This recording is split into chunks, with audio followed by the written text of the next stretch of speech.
Our destination today was Whilton Marina.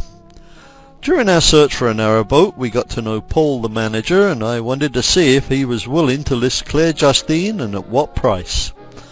After checking her out, he said he'd love to have a boat of this quality for sale in his marina, as it would attract customers. He felt she'd sell for around £40,000, but would list her at £44,000, and he'd only charge 2% commission. The normal was 7%. I told him that we wouldn't be leaving for the States until the end of the month, and that if we hadn't sold her then, we would return and sign an agreement. It was not hard to understand why Paul wanted to list such a beautiful boat that was obviously well taken care of by loving owners. Did you notice in the previous photo that the Buckby can was finished?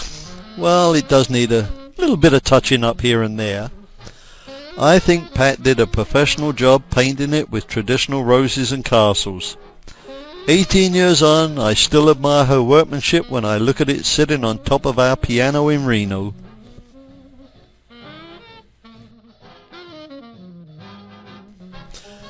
Do you remember what happened on the 10th of April? I doubt it. Well, that was when the tiller pin got bent at Ellen Lock. Look what I got for my birthday. A brand new Kingfisher tiller pin.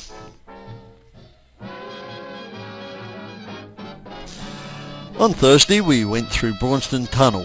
See, no photos. Yeah, we moored up at Admiral Nelson for the 3rd time. Olive and Pat went into the village for groceries while Len and I did the oil change. We found out that the boatyard had given us the wrong filter, but Len was able to get the right one from Union Canal carriers.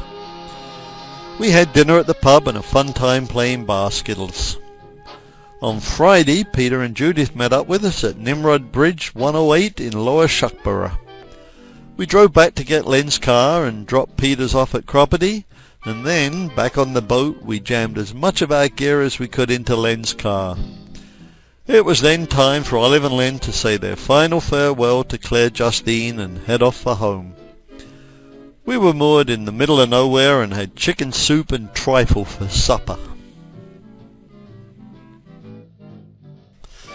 We were up early on Saturday and cruised 12 miles and went down 9 locks to Fenny Compton. We tied off at the George and Dragon, where we had a mixed grill for dinner. It had lots of different meats and cost £4.95.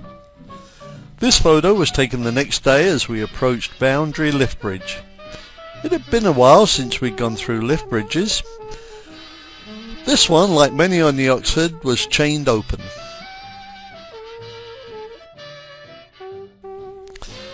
At Broadmoor Lock we took one last guest photo and then cruised down to the pretty village of Cropperty, where we had Sunday dinner at the Red Lion. We'll return to this pub many times over the next few years. Cropperty was as far south as we went on the Oxford, and it was here that Peter and Judith said their final farewells to Claire Justine. This was their 4th cruise on her. They also left with a packed car, taking with them all the items we'd borrowed during the year. After bidding them adieu, we winded at the wharf and cruised back to Feeder Bridge 142. This bridge crosses a small feeder system and is parallel to the canal. We moored lengthwise across it. A number of years later I tried to moor in the same place, but it was very windy and I got in one heck of a mess. I ended up getting jammed across the canal and had to have another boat help me out of my predicament.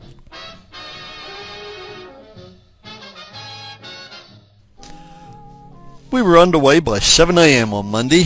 It was one of those memorable early morning cruises as we watched the sun come up over the horizon. It was so quiet, so serene.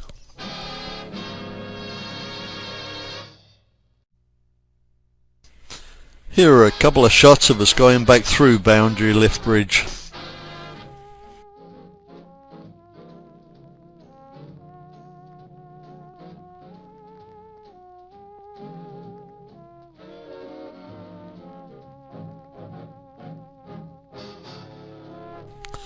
This is Tunnel Bridge with Fenny Compton Tunnel behind it. Okay, it doesn't look like a tunnel, but it was in 1776.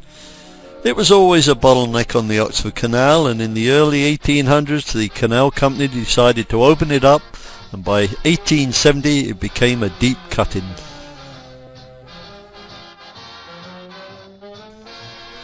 Okay, if that's what you want, I'll pick up my boat and go home. I must add that this was the only evidence of anti-Americanism that we saw on the canals in our entire journey.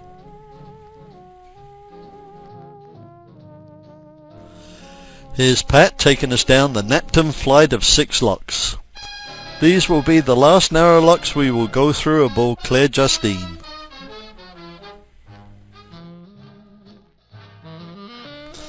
I think I'm telling Pat that the farmhouse behind her is the Folly Pie pub, and that's the pub we were looking for.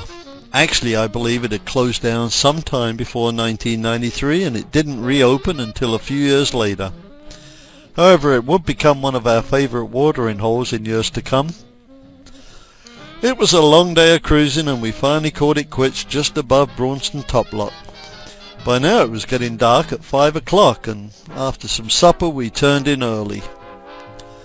Now, we didn't take any more photos until late on Wednesday, but the next slide and my narration will tell you what happened after we left Braunston. Tuesday the 26th of October. It was an ucky morning as we went through Braunston Tunnel and down the Buckby flight. We arrived at Whilton Marina at 1 o'clock and then decided to cruise down to the wharf at Bugbrook for dinner. While at Bugbrook we had a phone call from someone who said that he'd seen our ad in the September issue of Waterways World and wondered if the boat was still for sale. I told him that it was, but that we were going to hand it over to Whilton Marina tomorrow and that the asking price would be £44,000. I did mention to him that if a sale could be finalised before we left for the States next week, we'd be agreeable to selling it for $40,000. He seemed interested and asked if it would be alright to look at the boat tomorrow at 10 a.m. Of course we said yes. After we put the phone down we went mad polishing and cleaning and didn't get to bed till late. And then we were up at 5 a.m. on Wednesday polishing more brass, wiping the paintwork down, scrubbing and cleaning. But by 9:30 we'd showered, dressed and got the fire going. It was nice and cozy inside the boat when Mike Guy, his wife Valerie and their 2 children arrived. After having a thorough tour of the boat, they seemed interested but wanted to discuss it privately, so went over to the wharf to have some lunch. They came back and said they'd like to go for a short cruise, which we did. I had to make a very tight turnaround and fortunately did it perfectly. I then let Mike take the tiller and I could tell he loved the boat. After returning to the wharf he said that he'd like to buy the boat but wanted to have it surveyed and the bottom blackened. We talked about price for a short while, but he quickly agreed, subject to the survey being satisfactory, to pay £39,500 plus the cost of the blackening. Now the problem was, how were we going to get this done in the next week?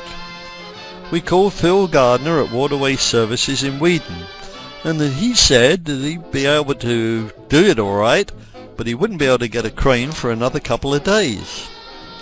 Well, sometime around 4:30 he called back and said that he had a crane right now and that we had to get there right away. By the time we untied it was dark, and I have to admit that we covered the 4 miles in just over an hour. During this time Pat was frantically putting everything breakable on the floor and then called Phil to ask if we should put the fire out. He said, don't worry about it. We got to Waterways Services at 6 o'clock and Phil was waiting there with the crane. The only problem was who was going to pay for it. Mike had agreed to pay for the survey that included the crane out, but would I ever see him again? Not having much choice, I told Phil that I would cover the cost if he didn't show up. Well, now it's time for Claire Justine to be craned out.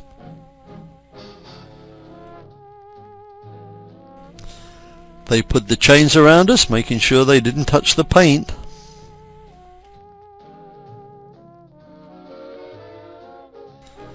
Then they slowly lifted Claire Justine out of the canal.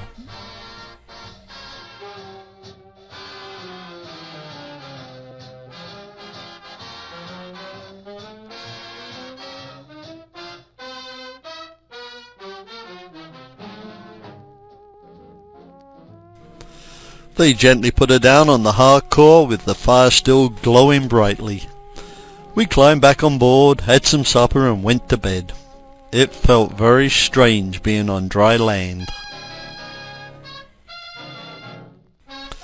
On Thursday, Phil looked the boat over and said in his opinion it looked in perfect condition, but if the potential owner wanted to have a survey, he'd do it right away.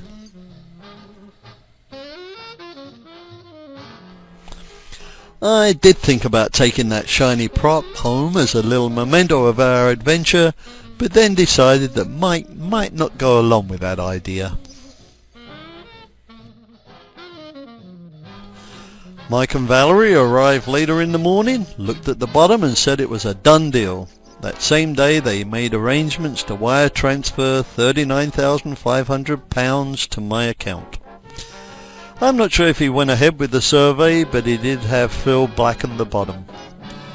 They obviously didn't have any doubts about the transaction taking place because they brought along a bottle of champagne to celebrate the change of ownerships. We spent the rest of Thursday and all day Friday packing up all our belongings.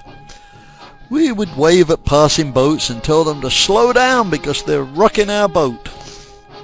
We walked to the narrowboat pub for dinner on Friday, and it seemed really strange knowing that tonight would be our last night aboard Claire Justine.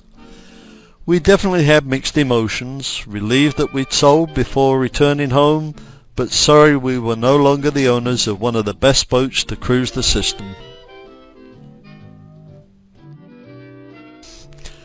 Len arrived at 10 o'clock on Saturday morning and we started the arduous task of getting all our belongings into Len's car. Somehow we had to get all this, plus quite a bit more, into the car.